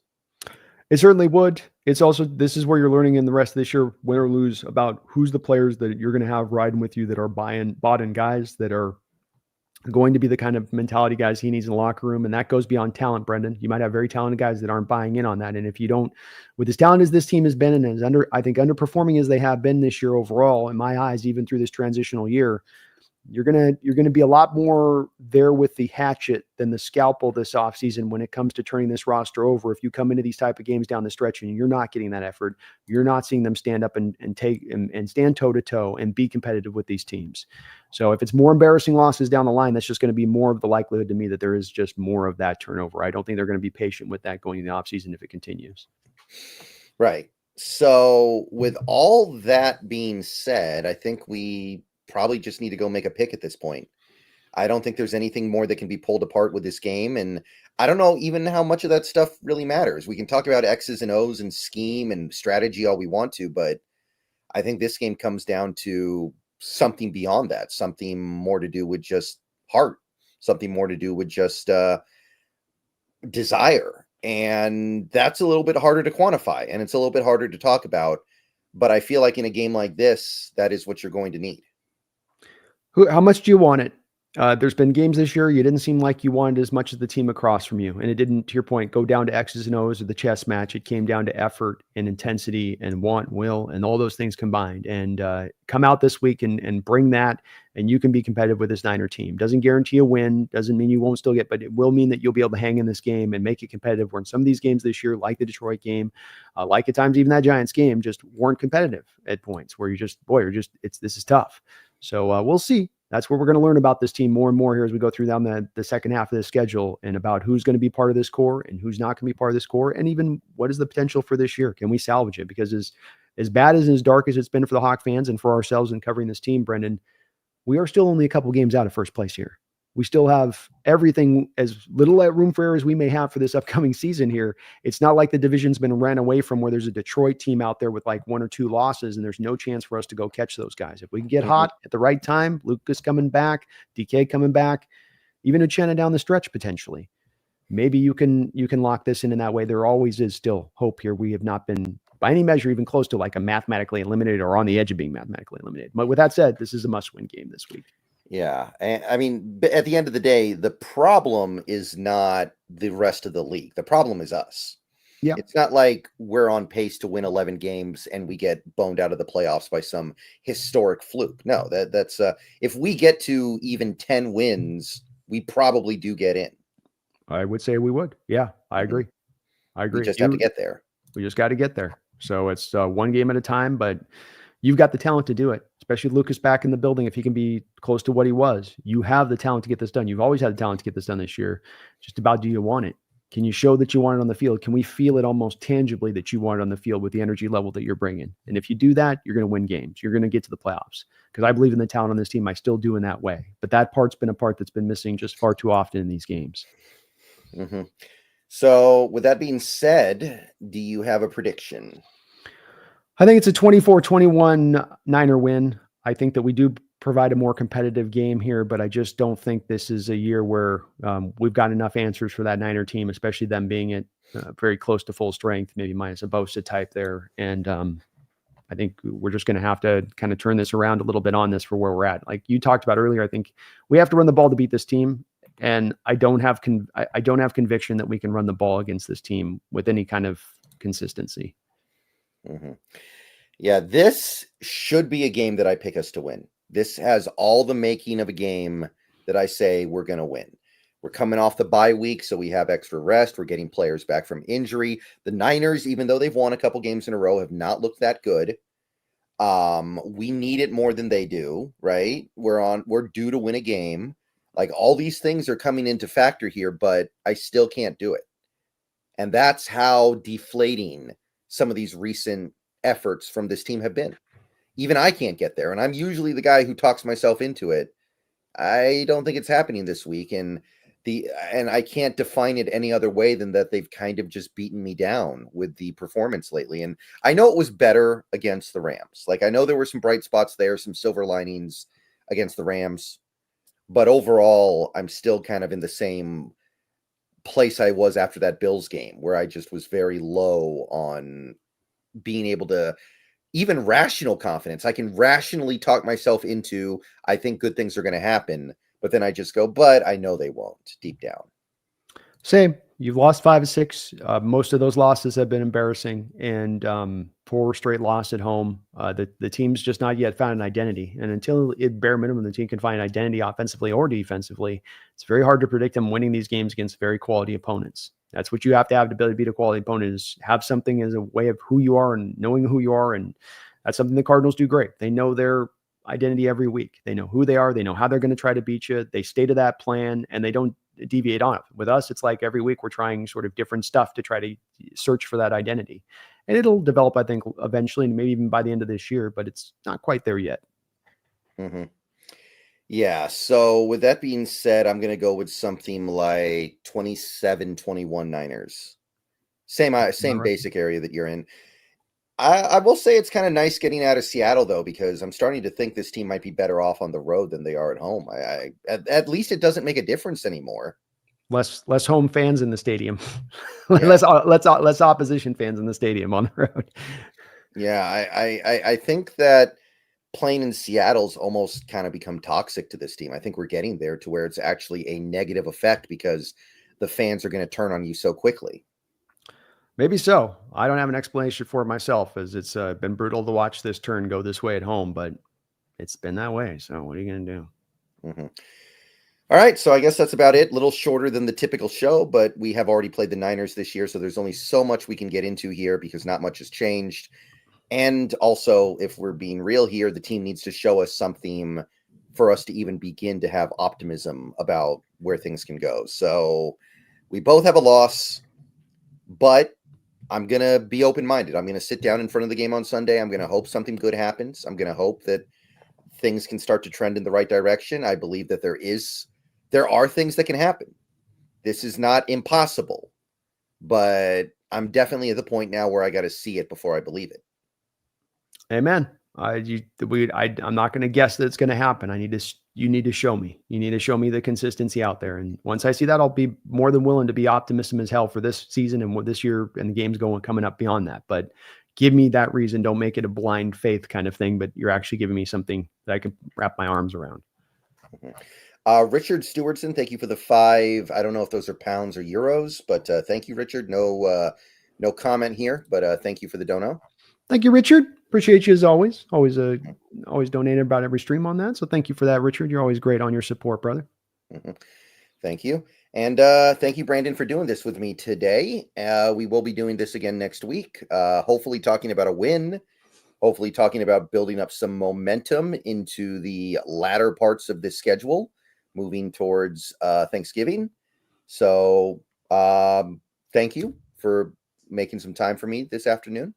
Always have a great time chopping up with you, man. Always. So hopefully, like you say, we can be great if we can keep talking about something good with this team, or at least start talking some about and have some of that hope here going into next week. Mm-hmm. Thank you to everybody who showed up in the chat today. I'll be getting out of here, but guys, this is probably it. The wild card race is too crowded. We're not going to get a wild card spot this year. There's too many teams. So either you win the division or you don't get in. So if you don't win this game, if you get swept by the Niners and give them a 2-game lead on top of that, I think you can kind of start making your January and February plans for something that doesn't involve football. But you win this game, you're right back in it. You are right back in it. You've still got 2 games against the Cardinals. You still got to play the Rams another time. You're in control of your own destiny. You take care of business in these last 8 games, you can get in. So I don't see any reason for us to just completely throw in the towel just because we may not be feeling good about where things are at this moment. So we're going to say it, and then we're going to get out of here, and then we're going to hope for good things to happen this weekend. Go Hawks.